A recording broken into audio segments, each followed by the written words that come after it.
साथियों, आम बोलचाल में एक लाइन हम बार बार सुनते आए हैं।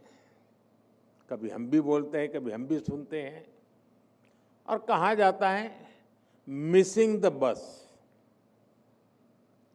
यानी कोई अवसर आए और वो निकल जाए।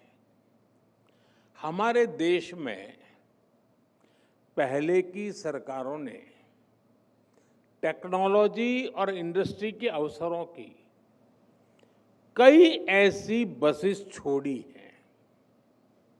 मैं आज किसी की आलोचना के इरादे से यहाँ नहीं आया हूं, लेकिन लोकतंत्र में कई बार तुलनात्मक बात करने से स्थिति और स्पष्ट होती है। साथियों, पहले की सरकारों ने देश को वोट बैंक की राजनीति में उलझा कर रखा।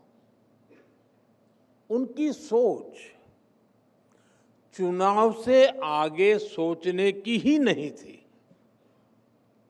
वो सोचते थे जो कटिंग एज टेक्नोलॉजी है वो बनाने का काम विकसित देशों का है। हमें कभी जरूरत होगी तो वहां से इंपोर्ट करेंगे। यही वजह थी कि सालों तक हमारे देश को दुनिया के बहुत से देशों से पीछे रहना पड़ा। हम बस मिस करते रहे। मैं कुछ उदाहरण बताता हूं। जैसे हमारा कम्युनिकेशन सेक्टर है। जब दुनिया में इंटरनेट का दौर शुरू हुआ तो उस वक्त की सरकार असमंज में से थी। फिर 2G का दौर आया तो क्या क्या हुआ ये हम सब ने देखा है। हमने वो बस मिस कर दी।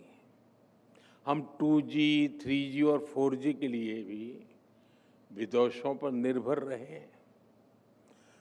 आखिर कब तक ऐसा चलता रहा?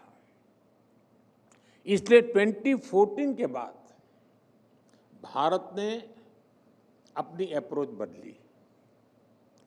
भारत ने तय कर लिया कि हम कोई भी बस छोड़ेंगे नहीं, बल्कि ड्राइविंग सीट पर बैठकर आगे बढ़ेंगे।